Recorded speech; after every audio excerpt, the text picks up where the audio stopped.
জাতীয় নির্বাচনের পর এখন আলোচনায় ঢাকা সিটি কর্পোরেশন নির্বাচন। মন্ত্রীর পদমর্যাদায় কারা হবেন ঢাকা উত্তর ও দক্ষিণের নগরপিতা, এই প্রশ্ন এখন সবার মুখে।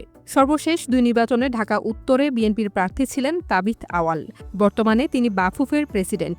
এবারও মেয়র পদে বিএনপির সম্ভাব্য প্রার্থী তালিকায় এগিয়ে আছে তার নাম। একই সঙ্গে আলোচনায় আছে আসাদুজ্জামান রিপন, এম এ কাইয়ুম, শাকিল ওয়াহেদের নাম। অন্যদিকে সর্বশেষ দক্ষিণ সিটি কর্পোরেশন নির্বাচনে বিএনপির প্রার্থী ছিলেন ইশরাক হোসেন। ইশরাক বর্তমানে ঢাকা ৬ আসনের এমপি এবং মুক্তিযুদ্ধ বিষয়ক মন্ত্রণালয়ের প্রতিমন্ত্রী। তাই ঢাকা দক্ষিণে বিএনপির প্রার্থী হতে পারেন জাতীয় নির্বাচনে মনোনয়ন বঞ্চিত হাবিবুন নবী খান সোহেল। এদিকে ঢাকা ৮ আসনের সংসদ সদস্য মির্জা আব্বাস ও তার স্ত্রী আফরোজা আব্বাসও আলোচনায় আছেন। শোনা যাচ্ছে এমপি পদ থেকে সরে গিয়ে মেয়র পদে নির্বাচন করতে পারেন মির্জা আব্বাস। অন্যদিকে আলোচনায় আছেন ডাকসুর সাবেক ভিপি আমানুল্লাহ আমানের নামও।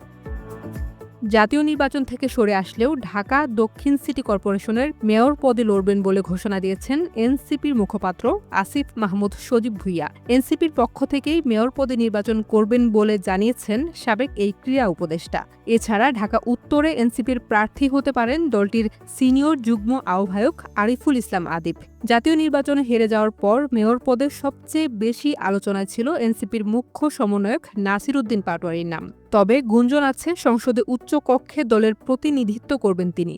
আর জামায়াত জোট থেকে মেয়র পদে আলোচনায় আছেন মামুনুল হক।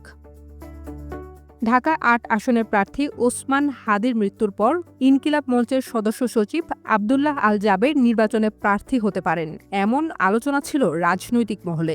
যদিও শেষ পর্যন্ত ইনকিলাব মঞ্চের কাউকে দেখা যায়নি জাতীয় নির্বাচনে। তবে এবার ঢাকা দক্ষিণ সিটি কর্পোরেশন নির্বাচনে মেয়র পদে প্রার্থী হওয়ার ঘোষণা দিয়েছেন আবদুল্লাহ আল জাবের। তার অংশগ্রহণ পাল্টে দিতে পারে ভোটের সমীকরণ।